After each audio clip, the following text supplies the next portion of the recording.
ഇവിടെ പെൻറ്റഗണിനെ Q B O Q B D P K എന്ന് എഴുതാമെങ്കിൽ റെക്റ്റാങ്കിളിനെ എങ്ങനെ എഴുതാം? അപ്പോൾ ഈ റിലേഷൻ നമുക്ക് നോക്കാം.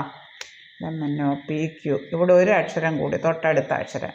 ഇവിടുന്ന് ഇയിൽ നിന്ന് ബിയിലേക്കാണ് വന്നത്. അപ്പം ബാക്കോട്ടാണ് വന്നത്. 1 2 3 3 കുറഞ്ഞിട്ടാണ് വന്നത്. 3 അക്ഷരം ബാക്കോട്ട്. 1 2 3. അടുത്ത എൻ ഓ, ഇത് 1 കൂടി.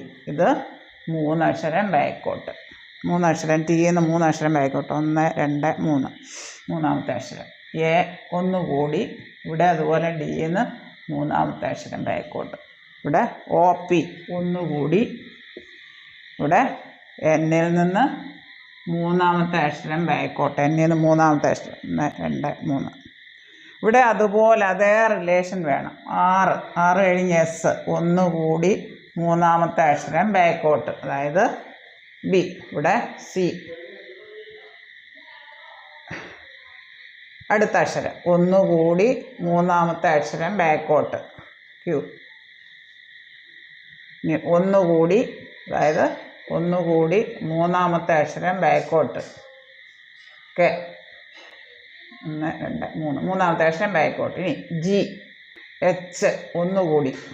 എച്ച് ഇനി 3ാമത്തെ അക്ഷരം ബാക്കോട്ട്. 3 കുറഞ്ഞു. 3ാമത്തെ അക്ഷരം ബാക്കോട്ട് ഐ.